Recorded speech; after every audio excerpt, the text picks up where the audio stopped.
এবারের ঈদে দেশের প্রেক্ষাগৃহে মুক্তি পেয়েছে ৬টি সিনেমা। ঈদের এক সপ্তাহ পরে কেমন চলছে ঈদের সিনেমা, সেই খবর জানবো সহকর্মী সুমনা সুমির কাছ থেকে।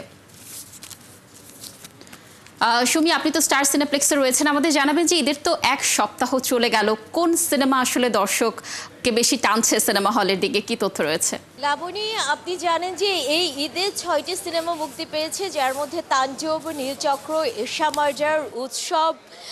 প্রত্যেকটা সিনেমাই কিন্তু বেশ ভালো চলেছে এবং ঈদের সপ্তম দিনে আজকেও কিন্তু সিনেমা হলে আমরা দর্শকের ভিড় দেখতে পাচ্ছি। দর্শক বেশ, এর মধ্যে যতগুলো সিনেমা আছে তাণ্ডব তো শুরু থেকেই তাণ্ডব ঘটিয়েছে, দর্শকের ভিড় দেখতে পাচ্ছেন। তবে ঈদের এক সপ্তাহ পরে এসে কিন্তু উৎসব চলচ্চিত্রটি দর্শকে বিশেষভাবে আকর্ষিত করেছে। এবার একটি ভিন্ন ধারার চলচ্চিত্র কিন্তু এসেছে, যে চলচ্চিত্রটির নাম এশা মার্ডার, যেখানে নারী কেন্দ্রিক চলচ্চিত্র। এখানে এশা মার্ডারের কেন্দ্রীয় চরিত্র এশাকে আমরা পেয়েছি। আমরা একটু এশার কাছে শুনি যে তার সিনেমা এবার কেমনভাবে নিয়েছে দর্শক।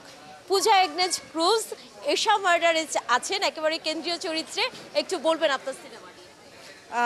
এশা মার্ডার আসলে আমাদের যেদিন রিলিজ হয়েছে ওই দিন আসলে আমাদের আশানুরূপ দর্শক ছিল না, বাট এই দর্শকদের থেকে আসলে সবাই যখন জানতে পারে আমরা আসলে একটা ভালো স্টোরি নিয়ে আমাদের সিনেমাটি করেছি, এরপর থেকে আসলে দর্শক জাস্ট হুমড়ি খেয়ে পড়ছে এবং প্রত্যেকটা দিন অলমোস্ট হাউসফুল এবং দর্শক আমাদের গল্পকে ভালোবাসছে, তারা এশাকে তাদের করে নিয়েছে। সো তারা একদম তাদের বাস্তব জীবনের সাথে নিজেদেরকে রিলেট করতে পারছে এবং আপনারা তো প্রত্যেক দিনই দেখছেন আমাদের দর্শকদের প্রতিক্রিয়া কী। সো সব কিছু মিলিয়ে খুব ভালো লাগছে। আমরা কথা বলছিলাম এশার সাথে, আমরা ১ মিনিটের জন্য একটু দেখিয়ে নিতে চাই যে আমাদের দর্শকরা কেমন আছে এবং ৩০ সেকেন্ডের জন্য আমরা একটু কথা বলতে চাই ইনসাফের প্রযোজকের সাথে। তাসনিয়া ফারিন এবং রাজ জুটি দারুণ করেছে, একটু বলবেন। হ্যাঁ, আমরা হচ্ছে যে দীর্ঘদিন সাকিবকে নিয়ে ছবি বানিয়েছি।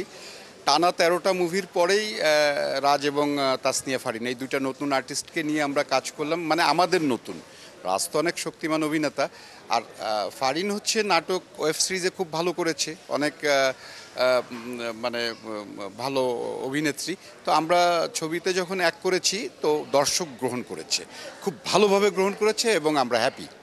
ধন্যবাদ আপনাকে কানিজ। লাবণী, এই ছিল সিনেপ্লেক্স থেকে আমাদের কাছে তথ্য। এবার সবগুলো সিনেমাই দর্শক গ্রহণ করেছে এবং সিনেমার নতুন জোয়ার এসেছে।